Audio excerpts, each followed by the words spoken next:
ಪಾಕಿಸ್ತಾನದ ಫತಾಹ್-1 ಮಿಸೈಲ್ ಭಾರತ ಹೊಡೆದುರುಳಿಸಿದೆ. ಪಶ್ಚಿಮ ಸೆಕ್ಟರ್ನಲ್ಲಿ ಫತಾಹ್-1 ಮಿಸೈಲ್ನಿಂದ ದಾಳಿಗೆ ಪ್ರಯತ್ನ ಪಡಲಾಯಿತು. ಪಾಕಿಸ್ತಾನದ ಮಿಸೈಲ್ ಹೊಡೆದುರುಳಿಸಿದ ಏರ್ ಡಿಫೆನ್ಸ್ ಸಿಸ್ಟಮ್.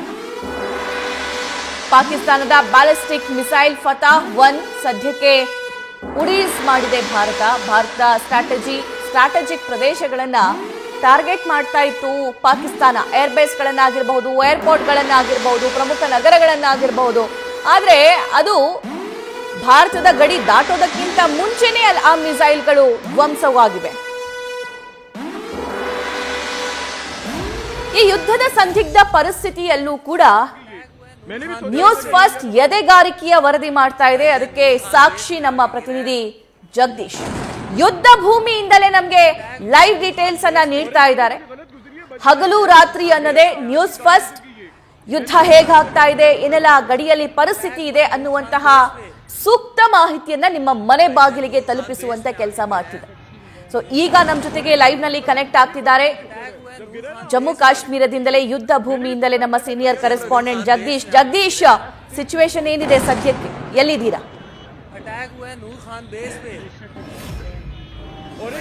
ಸಭಾ, ನಾನೀಗ ಸದ್ಯ ಶ್ರೀನಗರದಲ್ಲಿದ್ದೇನೆ. ನಿನ್ನೆ ರಾತ್ರಿ ತಡರಾತ್ರಿಯೂ ಸಹಿತ ಶ್ರೀನಗರದಲ್ಲಿ ಕಂಟಿನ್ಯೂಸ್ ಆಗಿ 30ಕ್ಕೂ ಹೆಚ್ಚು ಮಿಸೈಲ್ಗಳ ಮೂಲಕವಾಗಿ ಅಟ್ಯಾಕ್ ಮಾಡೋದಕ್ಕೆ ಪ್ರಯತ್ನವನ್ನ ಪಟ್ಟರು. ಆ ಒಂದು ಸ್ಥಳದಲ್ಲೇ ನಾನೀಗ ಇರುವಂತದ್ದು. ಇದು ನಾನಿರುವಂತಹ ಸ್ಥಳ ದಾಲ್ ಲೇಕ್. ಯಾಕಂದ್ರೆ ಬಹಳಷ್ಟು ಪ್ರವಾಸಿಗರ ಬಹಳಷ್ಟು ಫೇವರೇಟ್ ಪ್ಲೇಸ್ ಅಂತಂದ್ರೆ ಈ ದಾಲ್ ಲೇಕ್. ಶ್ರೀನಗರ ಬಂದಂತವರು ಈ ದಾಲ್ ಲೇಕ್ಗೆ ಬಂದೇ ಬರ್ತಾರೆ. ಅಷ್ಟರ ಮಟ್ಟಿಗೆ ದೊಡ್ಡ ಮಟ್ಟದಲ್ಲಿ ಪ್ರಸಿದ್ಧಿನ ಹೊಂದಿರುವಂತದ್ದು. ಮತ್ತೆ ಅದರ ಜೊತೆಗೆ ಈ ನಗರದ ಮೇಲೂ ಸಹಿತ ನಿನ್ನೆ ತಡರಾತ್ರಿಯನ್ನ ದಾಳಿಯನ್ನ ಮಾಡುವಂತಹ ಕೆಲಸಕ್ಕೆ ಏನಂತಂದ್ರೆ ಪಾಕಿಸ್ತಾನ ಮುಂದಾಯಿತು. ಅದನ್ನು ಹೊಡೆದುರುಳಿಸುವಂತಹ ಕೆಲಸವು ಭಾರತವು ಸಹಿತ ಸಮರ್ಪಕವಾಗಿ ಮಾಡಿದೆ.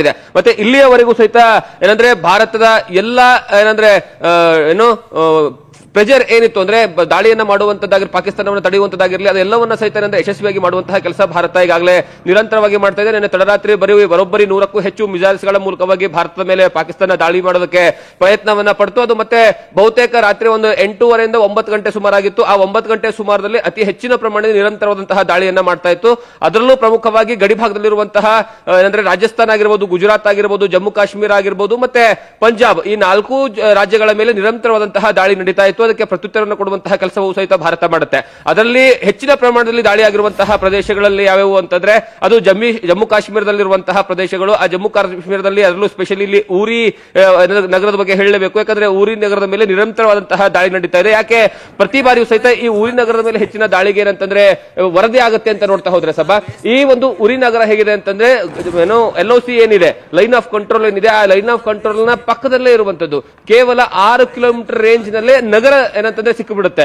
ಆ ಕಾರಣಕ್ಕಾಗಿ ಈ ನಗರವನ್ನ ಗುರಿಯಾಗಿಸಿಕೊಂಡು ನಿರಂತರವಾದಂತಹ ದಾಳಿಯನ್ನ ಪಾಕ್ ಮಾಡ್ತಾ ಇದೆ. ಆದ್ರೆ ಇಲ್ಲಿವರೆಗೂ ಸಹಿತ ಏನೂ ಆಗಿಲ್ಲ. ಆದ್ರೆ ಒಟ್ಟು 3 ರಿಂದ 4 ಜನರಿಗೆ ಸ್ವಲ್ಪ ಗಂಭೀರವಾದಂತಹ ಗಾಯಗಳಾಗಿದ್ವು. ಅವ್ರನ್ನ ಆಸ್ಪತ್ರೆಗೆ ರವಾನೆ ಮಾಡುವಂತಹ ಕೆಲಸಗಳನ್ನ ಮಾಡಲಾಗಿದೆ. ಆದ್ರೆ ಯಾವಾಗ ಈ ಘಟನೆ ನಡೆಯುತ್ತಲ್ಲ, ಈ ಘಟನೆ ನಡೆದ ತಕ್ಷಣವೇ ಭಾರತ ನಿನ್ನೆ ತಡರಾತ್ರಿ ಪ್ರಧಾನಿ ನರೇಂದ್ರ ಮೋದಿ ಅವರ ಜೊತೆ ಕೂತ್ಕೊಂಡು ನಿರಂತರವಾದಂತಹ ಸಭೆಗಳನ್ನ ಮಾಡ್ತಾರೆ. 3 ಸೇನೆಯ ಮುಖ್ಯಸ್ಥರ ಜೊತೆ ಮಾಡ್ತಾರೆ, CDS ಜೊತೆ ಮಾಡ್ತಾರೆ, ಅಜಿತ್ ದೋವಲ್ ಜೊತೆ ಮಾಡ್ತಾರೆ. ಯಾವಾಗ ಈ ಸಭೆಗಳು ನಡೀತಾ ಇರ್ತಾವಲ್ಲ, ಸಭೆ ನಡೆಯುವಂತಹ ಸಂದರ್ಭದಲ್ಲಿ ಬಹಳಷ್ಟು ಜನ ಪ್ರಿಡಿಕ್ಟ್ ಮಾಡಿದ್ರು ಭಾರತ ಇವತ್ತು ಸರಿಯಾದ ರೀತಿಯಂತಹ ಪ್ರತಿ ದಾಳಿಯನ್ನು ಕೊಡ್ತಾರೆ ಅನ್ನುವಂತಹ ವಿಚಾರ. ಕಾರಣ ಏನು ಅಂತಂದ್ರೆ ನಿನ್ನೆ ನಡೆದಿರ್ತಕ್ಕಂತಹ ವಿದೇಶಾಂಗ ಕಾರ್ಯದರ್ಶಿ ನಡೆಸಿರುವಂತಹ ಪತ್ರಿಕಾಗೋಷ್ಠಿಯಲ್ಲೂ ಸಹಿತ ಒಂದು ಪಾಕಿಸ್ತಾನಕ್ಕೆ ಮೆಸೇಜ್ ಕೊಡುವಂತಹ ಕೆಲಸವನ್ನ ಮಾಡಿದ್ರು. ಅಂದ್ರೆ ಭಾರತ ಯಾವುದೇ ಕಾರಣಕ್ಕೂ ಸಹಿತ ತನ್ನ ಸಿವಿಲಿಯನ್ಸ್ ಮೇಲಾಗಿರ್ಬೋದು ಅಥವಾ ಸೇನಾ ನೆಲೆಗಳ ಮೇಲಾಗಿರ್ಬೋದು ದಾಳಿಯನ್ನ ಮಾಡಿದ್ರೆ ಸುಮ್ಮನೆ ಕುತ್ಕೊಳ್ಳೋದಿಲ್ಲ, ಅದಕ್ಕೆ ಪ್ರತ್ಯುತ್ತರವನ್ನ ಕೊಟ್ಟೆ ಕೊಡುತ್ತೆ ಅನ್ನುವಂತಹ ಮೆಸೇಜ್ ಅನ್ನ ಮಾಡಿದ್ರು. ಮತ್ತೆ ಈ ಒಂದು ದಾಳಿ ಏನಿದೆ ಅಥವಾ ಈ ಒಂದು ಯುದ್ಧದ ಕಾರ್ಮೋಡ ಏನಿದೆ ಅದನ್ನ ತಡಿಬೇಕು ಅಂತಂದ್ರೆ ಪಾಕಿಸ್ತಾನ ಸುಮ್ಮನೆ ಕುತ್ಕೋಬೇಕು. ಯಾಕಂದ್ರೆ ಪಾಕಿಸ್ತಾನದ ನಡೆಯಿಂದನೇ ಇಷ್ಟರ ಮಟ್ಟಿಗೆ ನಡೀತಾ ಇರುವಂತಹ ಯುದ್ಧ.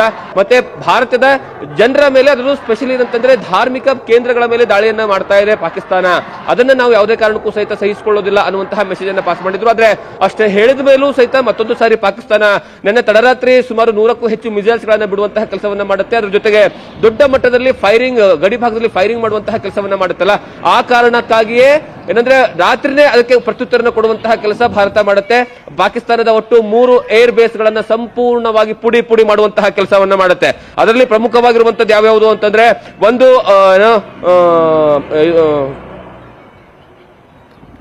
ಲಾಹೋರ್ ಆಗಿರ್ಬೋದು ಅಥವಾ ಏನಂದ್ರೆ ಸಿಯಲ್ಕೋಟ್, ಇಸ್ಲಾಮಾಬಾದ್, ಕರಾಚಿ ಈ ಭಾಗದಲ್ಲಿ ಏನಂತಂದ್ರೆ ನಿರಂತರವಾದಂತಹ ದಾಳಿಯನ್ನ ಮಾಡುತ್ತೆ ಭಾರತ. ದಾಳಿಯನ್ನ ಮಾಡಿ ಸಂಪೂರ್ಣವಾಗಿ ಅದನ್ನ ಡೆಸ್ಟ್ರಾಯ್ ಮಾಡುವಂತಹ ಕೆಲಸವನ್ನ ಮಾಡುತ್ತೆ. ಅದಾದ್ಮೇಲೆ ಪಾಕಿಸ್ತಾನ ತನ್ನ ನೀಚ ಬುದ್ಧಿಯ ಪ್ರಕಾರ ಪ್ರತಿ ಬಾರಿ ಏನು ಮಾಡುತ್ತೆ, ಈ ಸರಿನೂ ಸಹಿತ, ಯಾಕಂದ್ರೆ ಪತ್ರಿಕಾಗೋಷ್ಠಿಯಲ್ಲಿ ಹೇಳುವಂತಹ ಸಂದರ್ಭದಲ್ಲಿ ವಿದೇಶಾಂಗ ಕಾರ್ಯದರ್ಶಿ ಹೇಳ್ತಾ ಇದ್ರು, ಪಾಕಿಸ್ತಾನ ನಾಗರಿಕ ವಿಮಾನಗಳನ್ನ ಯುದ್ಧದ ಸಂದರ್ಭದಲ್ಲಿ ಬಳಕೆ ಮಾಡಿಕೊಳ್ಳುವಂತಹ ಮೂಲಕವಾಗಿ ಒಂದು ವೇಳೆ ಅದನ್ನೇನಾದ್ರೂ ಹೊಡೆದುರುಳಿಸಿದ್ದೆ ಆದ್ರೆ ಭಾರತ ನಾಗರಿಕ ವಿಮಾನವನ್ನ ಹೊಡೆದುರುಳಿಸುವ ಅನ್ನುವಂತಹ ಸಂದೇಶವನ್ನ ಇಡೀ ವಿಶ್ವದ ಮುಂದೆ ಇಡುವಂತಹ ಪ್ರಯತ್ನವನ್ನ ಏನ್ ಮಾಡ್ತಾ ಇತ್ತು, ಅದನ್ನ ವಿಶ್ವದ ಮುಂದೆ ಬಿಚ್ಚಿಡುವಂತಹ ಕೆಲಸವನ್ನ ಒಂದು ಏನಂದ್ರೆ ಪಾಕಿಸ್ತಾನದ ನಡೆಯ ಬಗ್ಗೆ ಏನಂತಂದ್ರೆ ವಿಶ್ವದ ಮುಂದೆ ಬೆತ್ತಲು ಮಾಡುವಂತಹ ಕೆಲಸವನ್ನ ಭಾರತದ ಏನಂದ್ರೆ ಅಧಿಕಾರಿಗಳು ಮಾಡ್ತಾರೆ. ಅವರು ಯಾವ ರೀತಿಯಾಗಿ ಒಂದು ಧರ್ಮದ ಆಧಾರದಲ್ಲಿ ಏನಂದ್ರೆ ಭಾರತದಲ್ಲಿ ನೇರವಾಗಿ ದಾಳಿಯನ್ನ ಮಾಡಿ ಮತ್ತೆ ಸ್ವತಃ ಅಂದ್ರೆ ಪಂಜಾಬ್ ಆಗಿರ್ಬೋದು ಅಥವಾ ಪಂಜಾಬ್ನ ಅಕ್ಕಪಕ್ಕದಲ್ಲಿರುವಂತಹ ಗುರುದ್ವಾರಗಳ ಮೇಲೆ ದಾಳಿಯನ್ನ ಮಾಡಿ ಆ ಗುರುದ್ವಾರದ ಮೇಲೆ ಭಾರತವೇ ದಾಳಿ ಮಾಡಿದೆ ಅನ್ನುವಂತಹ ಮೆಸೇಜ್ ಅನ್ನ ಪಾಸ್ ಮಾಡುವಂತಹ ತಪ್ಪು ಸಂದೇಶವನ್ನು ಏನು ಕೊಡ್ತಾ ಇದಾರಲ್ಲ, ಅದಕ್ಕೆಲ್ಲದಕ್ಕೂ ಸಹಿತ ಪ್ರತ್ಯುತ್ತರವನ್ನು ಕೊಡುವಂತಹ ಕೆಲಸವನ್ನ ಮಾಡ್ತಾ ಇದೆ.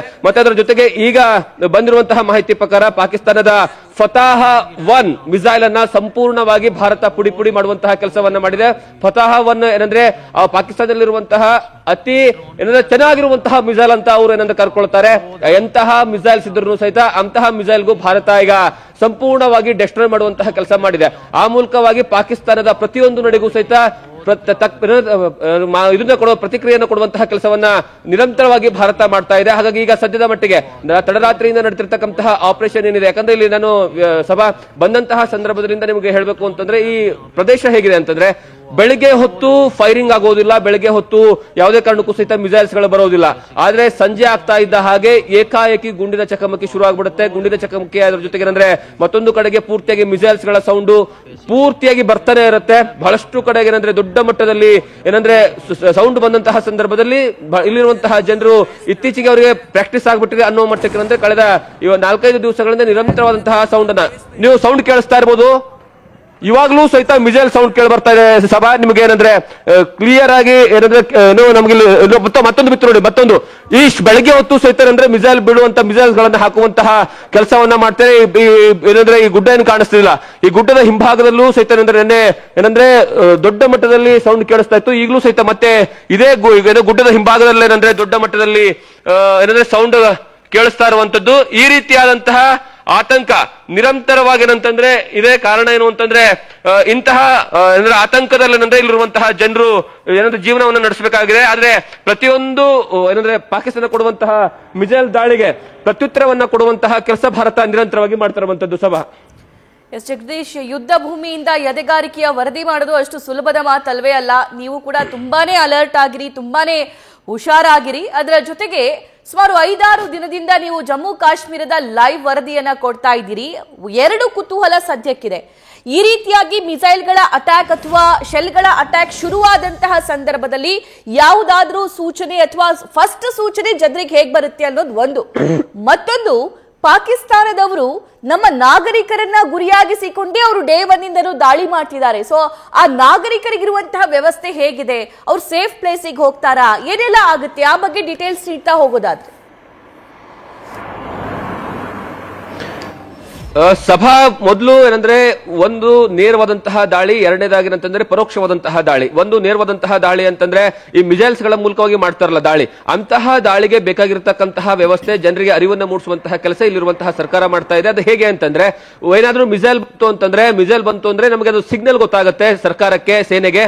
ಅವಾಗ ಇಲ್ಲಿ ಸೈರನ್ ಕೂಗಿಸುವಂತಹ ಕೆಲಸವನ್ನ ಮಾಡ್ತಾರೆ, ದೊಡ್ಡ ಮಟ್ಟದಲ್ಲಿ ಸೈರನ್ ಕೂಗಿಸುವಂತಹ ಕೆಲಸವನ್ನ ಮಾಡ್ತಾರೆ. ಅವಾಗ ಜನರಿಗೆ ಅಲರ್ಟ್ ಆಗುತ್ತೆ ಏನೋ ಇಲ್ಲಿ ಆಗ್ತಾ ಇದೆ ಅನ್ನುವಂಥದ್ದು. ಮತ್ತೆ ಎರಡನೇದಾಗಿ ಅಂದ್ರೆ ಸಂಜೆ ಹೊತ್ತಾಯ್ತು ಅಥವಾ ರಾತ್ರಿ ಹೊತ್ತಾಯ್ತು ಅಂತಂದ್ರೆ ಅಂತಹ ಸಂದರ್ಭದಲ್ಲಿ ಪೂರ್ತಿಯಾಗಿ ಏನಂದ್ರೆ ಕರೆಂಟ್ ಅನ್ನ ಕಟ್ ಮಾಡ್ಬಿಡ್ತಾರೆ, ಇಡೀ ನಗರದ ಕರೆಂಟ್ ಅನ್ನ ಕಟ್ ಮಾಡ್ಬಿಡ್ತಾರೆ. ಜನರು ಸಹಿತ ಯಾವ ಮಟ್ಟಕ್ಕೆ ಅಲರ್ಟ್ ಆಗ್ಬಿಟ್ಟಿದ್ದಾರೆ ಅಂದ್ರೆ ಒಂದು ಸರಿ ಸರ್ಕಾರ ಏನಾದ್ರೂ ಕರೆಂಟ್ ಪವರ್ ಕಟ್ ಅನ್ನ ಮಾಡಿದ್ದೆ ಆದ್ರೆ ಯಾವುದೇ ಕಾರಣಕ್ಕೂ ಸಹಿತ ಜನರೇಟರ್ ಮೂಲಕ ಆಗಿರ್ಲಿ ಅಥವಾ UPS ಮೂಲಕವಾಗ್ಲಿ ಅಂತಹ ಯಾವುದೇ ಲೈಟ್ ಗಳನ್ನ ಸಹಿತ ಹಾಕೊಳ್ತಾ ಇಲ್ಲ. ಯಾಕಂದ್ರೆ ಬಹಳಷ್ಟು ಜನ ಹತ್ರ ಇವಾಗ ಯಾಕಂದ್ರೆ ಅತ್ಯಾಧುನಿಕ ಕಾಲದಲ್ಲಿ ಏನಂದ್ರೆ UPS ಸರ್ವೇ ಸಾಮಾನ್ಯ ಎಲ್ಲರ ಮನೆಯಲ್ಲೂ ಸಹಿತ ಸಿಗುತ್ತೆ. ಆದ್ರೆ ಜನರಿಗೂ ಸಹಿತ ಅಷ್ಟರ ಮಟ್ಟಿಗೆ ಅರಿವು ಬಂದ್ಬಿಟ್ಟಿದೆ ನಾವು UPS ನ ಆನ್ ಮಾಡಬಾರ್ದು ಅನ್ನುವಂಥದ್ದು. ಇದು ಮೊದಲನೇದು. ಅವಾಗ ಜನರು ಏನ್ ಮಾಡ್ತಾರೆ, ಕೇರ್ಫುಲ್ ಆಗಿ ಅಂದ್ರೆ ಮನೆಯಿಂದ ಹೊರಗಡೆ ಬರೋದಿಲ್ಲ, ಬಾಲ್ಕನಿಗಳಲ್ಲಿ ಹೋಗೋದಿಲ್ಲ, ಅದರ ಜೊತೆಗೆ ಅಂದ್ರೆ ಟೆರಸ್ ಮೇಲೆ ಹೋಗೋದಿಲ್ಲ, ಒಟ್ಟಿನಲ್ಲಿ ಹೊರಗಡೆ ಯಾವುದೇ ಕಾರಣಕ್ಕೂ ಸಹಿತ ಅಂತಹ ಸಂದರ್ಭದಲ್ಲಿ ಕಾಣಿಸ್ಕೊಳ್ಳೋದಿಲ್ಲ. ಅದನ್ನ ಹೊರತುಪಡಿಸಿದ್ರೆ ಏನಂದ್ರೆ ಎರಡನೇ ಪರೋಕ್ಷ ದಾಳಿ ಇರುವಂತದ್ದು ಈ LOCಯ ಗಡಿ ಭಾಗದಲ್ಲಿ. ಯಾಕಂದ್ರೆ ನಾನು ನಿನ್ನೆ ರಾತ್ರಿ LOCಯ ಗಡಿ ಭಾಗದಲ್ಲಿ ಏನಂತಂದ್ರೆ ಕುತ್ಕೊಂಡಿದ್ವಿ, ಮೊನ್ನೆ ರಾತ್ರಿನೂ ಸಹಿತ ನಮ್ಮ ಏನಂದ್ರೆ ಲೈವ್ ರಿಪೋರ್ಟಿಂಗ್ ಅಲ್ಲಿಂದನೇ ಕೊಡುವಂತಹ ಕೆಲಸವನ್ನ ಮಾಡಿದ್ವಿ. ಯಾಕಂದ್ರೆ ಅಲ್ಲಿ ಪರಿಸ್ಥಿತಿ ಹೇಗಿದೆ ಅಂತಂದ್ರೆ ನೇರ ಫೈರಿಂಗ್ ಆಗುತ್ತೆ. ಕೆಲವೊಂದು ಟೈಮ್ ಏನಂದ್ರೆ ಎಲ್ಲವೂ ಶಾಂತ ಆಯ್ತು ಅಂತ ಅನ್ಕೊಂಡಿರ್ತೀವಿ, ಶಾಂತ ಆಗಿದ ಕೆಲವೇ ನಿಮಿಷಗಳಲ್ಲಿ ಮತ್ತೆ ಗನ್ ಸೌಂಡ್ ಬರುತ್ತೆ, ಬುಲೆಟ್ ಸೌಂಡ್ಸ್ ಗಳು ನಿರಂತರವಾಗಿ ಬರ್ತಾ ಹೋಗುತ್ತೆ. ಅಂತಹ ಸಂದರ್ಭದಲ್ಲಿ ಏನಾಗುತ್ತೆ ಅಂದ್ರೆ ಪ್ರತಿದಾಳಿಯನ್ನ ಭಾರತೀಯ ಸೇನೆ ಮಾಡುವಂತಹ ಕೆಲಸವನ್ನ ಮಾಡುತ್ತೆ. ಯಾಕಂದ್ರೆ ಈಗ LOC ಗಡಿ ಭಾಗದಲ್ಲಿ ಆರಂಭಿಕ ಹಂತಗಳಲ್ಲಿರುವಂತಹ ಜನರ ಸಾರ್ವಜನಿಕರನ್ನ ಅಲ್ಲೇ ಮನೆಗಳನ್ನ ಕಟ್ಕೊಂಡು ನೂರಾರು ವರ್ಷಗಳಿಂದ ಏನಂದ್ರೆ ಸ್ವತಂತ್ರ ಪೂರ್ವದಿಂದನೂ ಸಹಿತ ಅವರ ಮೂಲ ಮನೆಗಳೇನಿದಾವೆ ಮತ್ತೆ ಅವರ ಜನರೇಷನ್ ಅದನ್ನೇ ಕಂಟಿನ್ಯೂ ಮಾಡ್ಕೊಂಡು ಅದೇ ಸ್ಥಳದಲ್ಲಿ ಉಳ್ಕೊಂಡೇನು ಬಂದಿಲ್ಲ, ಅಂತಹ ಎಲ್ಲಾ ಜನರಿಗೂ ಸಹಿತ ಬೇರೆ ಕಡೆಗೆ ಸ್ಥಳಾಂತರ ಮಾಡುವಂತಹ ಕೆಲಸವನ್ನ ಮಾಡಲಾಗಿದೆ. ಯಾವುದೇ ಕಾರಣಕ್ಕೂ ಸಹಿತ LOC ಇಂದ ನೇರವಾಗಿ ರೇಂಜ್ ಸಿಗುತ್ತೆ, ಅಂದ್ರೆ ರೇಂಜ್ ಸಿಗುವಂತಹ ಸ್ಥಳಗಳು ಯಾವ್ಯಾವ ಇದಾವೆ ಅಂತಹ ಪ್ರದೇಶದಲ್ಲಿರುವಂತಹ ಜನರನ್ನ ಬೇರೆ ಕಡೆಗೆ ಸ್ಥಳಾಂತರ ಮಾಡುವಂತಹ ಕೆಲಸವನ್ನ ಮಾಡಿದ್ದಾರೆ. ಹಾಗಾಗಿ ಮೊದಲು ಏನಂದ್ರೆ ಯುದ್ಧ ಆರಂಭ ಆಗಿದ ಮೊದಲ ದಿವಸ ಏನಿತ್ತಲ್ಲ ಅವತ್ತಿನ ದಿವಸ 14 ಜನ ಸಾವಿಗೀಡಾಗಿದ್ರು LOCಯ ಗಡಿ ಭಾಗದಲ್ಲಿ. ಆದ್ರೆ ಅದನ್ನ ಹೊರತುಪಡಿಸಿದ್ರೆ ಅದಾದ್ಮೇಲೆ ಅಂತಹ ಏನಂದ್ರೆ ಸಾವು ನೋವಿನ ಹೆಚ್ಚಿನ ಪ್ರಮಾಣದ ವರದಿ ಇಲ್ಲಿವರೆಗೂ ಸಹಿತ ಆಗಿಲ್ಲ. ನಿನ್ನೆ ಏನಂದ್ರೆ ಆಗಿರುವಂತಹ ವರದಿಯು ಸಹಿತ ಏನಂದ್ರೆ ಭಾರತದ ಗಡಿ ಭಾಗದಿಂದ ಒಳಗಡೆ ಇದ್ದು ಅದು LOC ಇಂದ ಸುಮಾರು 40 ರಿಂದ 50 ಕಿಲೋಮೀಟರ್ ದೂರದ ಒಳಗಡೆ ಇರುವಂತಹ ಪ್ರದೇಶದ ಮೇಲೆ ಮಿಸೈಲ್ ದಾಳಿ ಮಾಡಿರುವಂತಹ ಕಾರಣಕ್ಕಾಗಿ ನಿನ್ನೆ ಇಬ್ರು ಏನಂದ್ರೆ ಶಾಲಾ ಮಕ್ಕಳಾಗಿರ್ಬೋದು ಮತ್ತೆ ಕೆಲ ಸೈನಿಕರು ಸಹಿತ ಸಾವಿಗೀಡಾಗಿದ್ರು. ಅದನ್ನ ಹೊರತುಪಡಿಸಿದ್ರೆ LOCಯಲ್ಲಿ ಆಗುವಂತಹ ಏನಂದ್ರೆ ದಾಳಿಯಲ್ಲಿ ಯಾವುದೇ ಕಾರಣಕ್ಕೂ ಸಹಿತ ಈ ನಿನ್ನೆ ಮತ್ತೆ ಇವತ್ತು ಏನಂದ್ರೆ ಸಾವಿನ ಬಗ್ಗೆ ವರದಿಯಾಗಿಲ್ಲ. ಅದು ಒಂದ್ ರೀತಿಯ ಸೇಫ್ ಪ್ಲೇಸ್, ಅದಕ್ಕೆ ಬೇಕಾಗಿರ್ತಕ್ಕಂತಹ ಪ್ರಿಕಾಷನ್ ಸಹಿತ ಏನಂದ್ರೆ ಈಗಾಗಲೇ ಸರ್ಕಾರ ಮಾಡ್ಕೊಂಡಿದೆ ಮತ್ತೆ ಸೇನೆ ಮಾಡ್ಕೊಂಡಿದೆ. ಇಲ್ಲಿ ನಾವು ಸಭಾ ಹೇಳಬೇಕು ಅಂದ್ರೆ ಗಡಿ ಭಾಗದಲ್ಲಿ ನೀವು ರಿಪೋರ್ಟಿಂಗ್ ಮಾಡೋದಾಗ್ಲಿ ಅಥವಾ ಗಡಿ ಭಾಗದಲ್ಲಿ ಇರುವಂತಹ ಜನರಿಗೆ ಒಂದು ರೀತಿಯಲ್ಲಿ ಆತಂಕ ಇರೋದಂತೂ ಸತ್ಯ. ಯಾಕಂದ್ರೆ ಯಾವ ಕ್ಷಣದಲ್ಲಿ ಯಾವ ಸೌಂಡ್ ಬರುತ್ತೋ ಅಂತ ಫಸ್ಟ್ ಇನಿಷಿಯಲ್ ಹೆಂಗಾಗಿತ್ತು ಅಂದ್ರೆ ಬಂದ ಮೊದಲ ದಿವಸ ನಾನು ರಿಪೋರ್ಟಿಂಗ್ ಮಾಡುವಂತಹ ಸಂದರ್ಭದಲ್ಲಿ ಈ ರೀತಿಯಾದಂತಹ ಮಿಸೈಲ್ ಸೌಂಡ್ ಕೇಳ ಬರ್ತಾ ಇತ್ತು ಅಥವಾ ಗನ್ ಶಾಟ್ಸ್ ಸೌಂಡ್ಗಳು ಕೇಳ ಬರ್ತಾ ಇತ್ತು. ಅವಾಗ ತುಂಬಾ ಆತಂಕ ಆಗ್ತಾ ಇತ್ತು. ನಿರಂತರವಾಗಿ ಏನಂತಂದ್ರೆ ಏನಪ್ಪಾ ಇದು ಅನ್ನುವಂತಹ ಆತಂಕ. ಇಂತಹ ಸಂದರ್ಭದಲ್ಲಿ ಇಂತಹ ಗಡಿ ಭಾಗದಲ್ಲಿ ನಿಂತ್ಕೊಂಡು ರಿಪೋರ್ಟಿಂಗ್ ಮಾಡ್ಬೇಕಾ ಅನ್ನುವಂತಹ ಒಂದು ಕ್ವಶನ್ ಮಾರ್ಕ್ ನಿಜವಾಗ್ಲೂ ಹೇಳ್ತಿದ್ದೀನಿ ಬಂದಿತ್ತದು. ಆದ್ರೆ ಈಗ ಏನಾಗಿದೆ ಅಂದ್ರೆ ಆ ಮಿಸೈಲ್ ಸೌಂಡ್ ಆಗಿರ್ಲಿ ಅಥವಾ ಗನ್ ಸೌಂಡ್ ಏನೇ ಬಂದ್ರು ಸಹಿತ ಏನಂದ್ರೆ ನಮಗೆ ಕಾಮನ್ ಆಗ್ಬಿಟ್ಟಿದೆ. ಓಕೆ ಇದು ಬರುತ್ತೆ, ಓಕೆ ಇದಕ್ಕೆ ಏನಂದ್ರೆ ಭಾರತ ಪ್ರತ್ಯುತ್ತರ ಕೊಡುವಂತಹ ಕೆಲಸವನ್ನ ಮಾಡುತ್ತೆ ಅನ್ನುವಂತಹ ಇಲ್ಲಿನ ಜನರ ರೀತಿಯಲ್ಲಿ ನಮಗೂ ಸಹಿತ ಅಂತಂದ್ರೆ ಅದು ಜೊತೆಲಿ ಬಂದ್ಬಿಟ್ಟಂಗಾಗಿದೆ. ಈಗ ಆ ರೀತಿಯಾದಂತಹ ವಾತಾವರಣ ಇದೆ. ಹಾಗಾಗಿ ಇಲ್ಲಿರುವಂತಹ ಜನರು ಸಹಿತ ಅಂತಂದ್ರೆ ಅದನ್ನ ಎದುರಿಸುವಂತಹ ಶಕ್ತಿ ಅವ್ರ ಹತ್ರ ಇದೆ ಮತ್ತೆ ಸೇನೆಗೆ ಸಂಪೂರ್ಣವಾದಂತಹ ಸಪೋರ್ಟ್ ಅನ್ನ ಕೊಡ್ತಾ ಇದ್ದಾರೆ. ಸಭಾ right Jagadish, we all proud on you. Please be careful. Thank you details ಗಾಗಿ. ಯುದ್ಧ ಭೂಮಿಯಿಂದ ನಮ್ಮ ಪ್ರತಿನಿಧಿ ಜಗದೀಶ್ ಇಷ್ಟೊತ್ತು ಮಾಹಿತಿ ನೀಡ್ತಾ ಇದ್ರು. ನ್ಯೂಸ್ ಫಸ್ಟ್ ನಿರ್ಭೀತಿಯಿಂದ ನಿಮ್ಮ ಪರವಾಗಿ.